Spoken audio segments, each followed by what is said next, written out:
Good day fellow hams, good day mga karadyo. This is Delta Whiskey 3 Victor Tango Lima. For this video ay ituturo natin kung paano mag-manually program or mag-save ng channel frequency sa ating Baofeng UV82. So first, bubuksan natin yung radyo. So as you can hear, nasa Chinese mode siya. So ilipat muna natin into English. So press menu.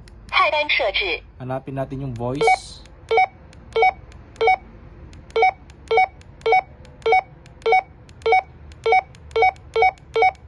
Ayan, voice. So naka-Chinese siya. So para mapalitan, press menu. Tapos hanapin lang natin yung English or yung off. So English tayo. So menu. So ayun, nasa English na siya. And then ulitin natin.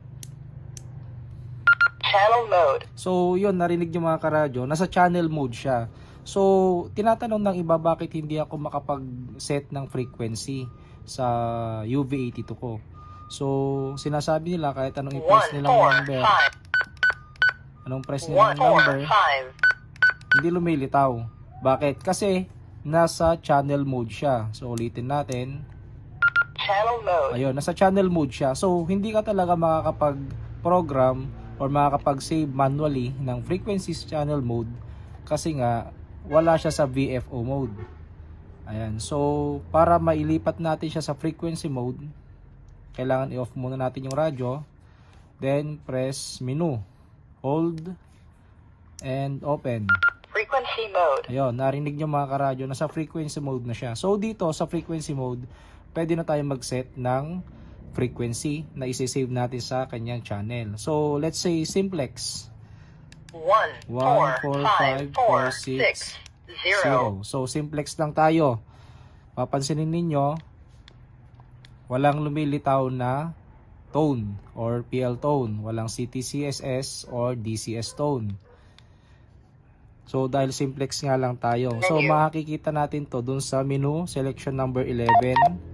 Ayan, receive CTCSS, transmit DCS, transmit CTCSS. Ayan, tsaka yung sa receive DCS. So naka-off siya. So dahil simplex nga lang tayo at hindi naman natin kailangan ng further security sa ating transmission, so wala tayong ilalagay na tone. So paano natin siya isi-save? So press menu. Hanapin natin si menu dun sa memory save. So asan ba si memory save? Okay, malapit na. Ayan, memory channel. So mapapansin nyo mga karadyo, dun sa baba mayroon siyang naka CH-000. Ano ba yan? So off natin, balik tayo sa channel mode. So press menu uli, then turn on channel mode. Papansin nyo mga karadyo, may nakasave na 0, which means merong nakasave sa memory channel 0, which is yung 144725. So balik tayo sa frequency mode. Frequency mode. Ayan. So para makapag-save tayo, so menu. Hanapin nyo natin memory save. So yun ay nasa menu, selection number 27. Ayan. So check lang natin mabuti kung sa offset naka-0 ba siya. Walang offset tone at walang offset direction. So balik tayo sa memory channel. Ayan. So meron nga naka CH-000.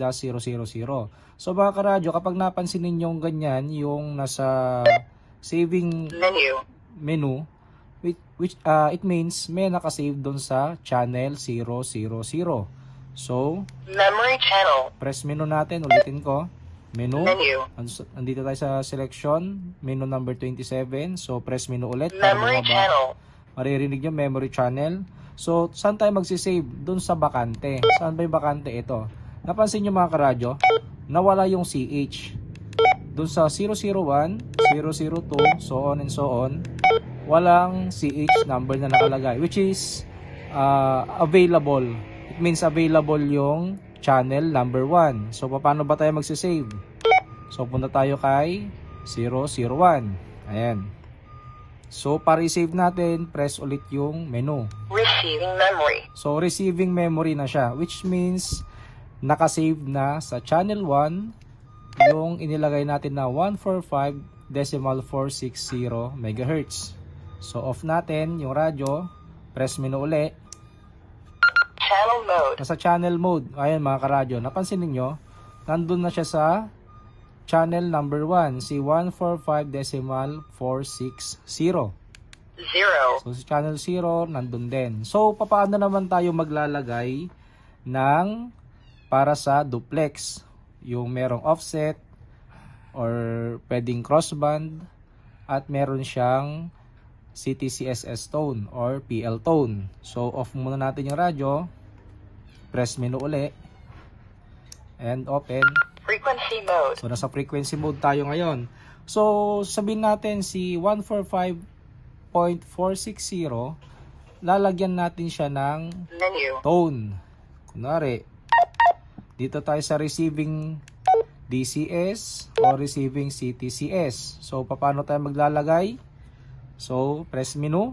CTCSS. Kunwari ay 67.0 Hz. So, press menu ulit to confirm. Ayan. Tapos, kay transmit CTCS, maglagay ulit tayo. Menu. CTCSS. Tapos, let's say 67.0 Hz. Confirm. Ayan. So, mapapansin nyo mga karadyo, may CTCSS receiving tone na siya.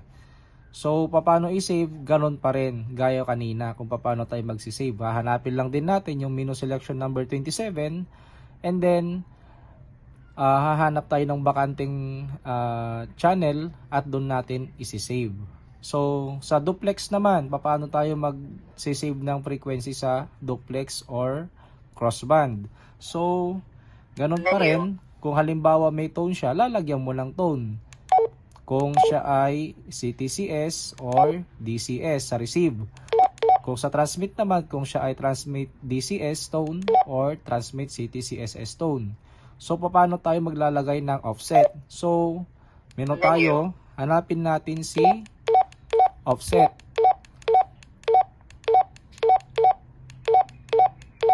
Ito, si offset. Let's say offset frequency. Confirm. Let's say standard offset tone sa 2 meter o sa VHF. So, lagay tayo ng menu. Offset frequency. Standard 0, 0, 0, 6, 0, 0.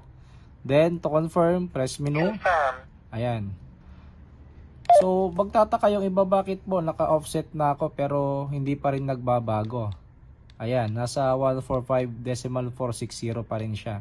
May nakaligtaan kayo or meron kayo nakalimutang iset. Ano yon? So, balik tayo sa menu. So, yung offset selection number 26, lilipat tayo sa offset direction, SFT-D. So, naka-off siya. So, para magkaroon tayo ng offset direction, press menu. Frequency direction. So, naka-off, hanap tayo plus or minus. So, let's say minus. So, menu. Confirm. Confirm. So, try natin mag-transmit.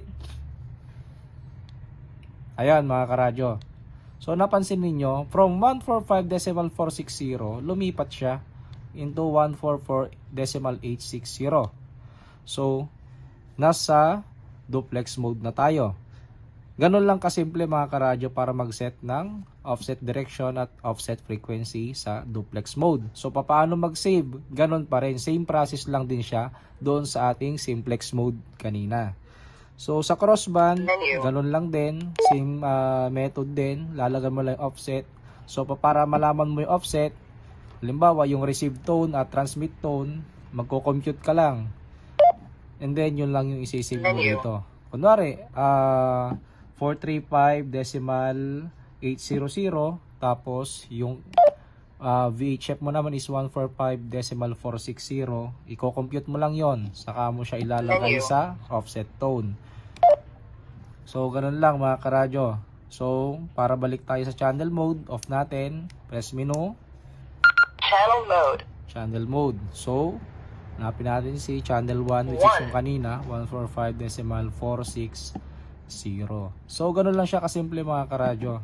So, kung meron kayong ibang mga katanungan, pwede kayong kumontak sa akin sa aking mga official social media accounts.